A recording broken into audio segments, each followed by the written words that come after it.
السلام علیکم ورحمۃ اللہ وبرکاتہ۔ بہت ہی افسوس کے ساتھ اطلاع دی جاتی ہے کہ جامعہ کاشف العلوم چھٹمل پور جو ایک سہارنپور کا بڑا دینی ادارہ ہے، وہاں کے سب سے پرانے استاذوں میں سے ایک استاذ جناب قاری شفیق صاحب، جو حفظ کے استاذ تھے اور نابینا ہونے کے باوجود انہوں نے حفظ قرآن کے لیے بہت بڑی خدمت انجام دی ہے۔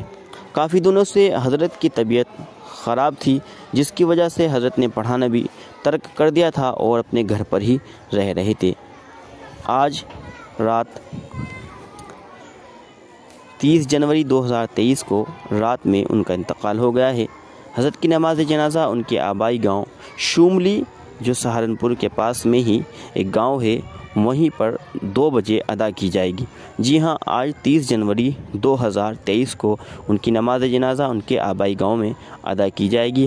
حضرت کے جامعہ کاشف العلوم چھٹمل پور میں رہتے ہوئے بہت بڑے کارنامے ہیں اور بہت سارے حفاظ کرام آپ کی شاگردی میں اور آپ کی محنتوں سے حافظ قرآن بنے ہیں۔ اللہ تبارک و تعالی حضرت کی بال بال مغفرت فرمائے، اپنے شائن شان کو جزائے خیر عطا فرمائے، ان کے درجات کو بلند فرمائے، اعلیٰ علیین کے اندر ان کو جگہ نصیب فرمائے اور پسماندگان کو صبر جمیل نصیب فرمائے، آمین۔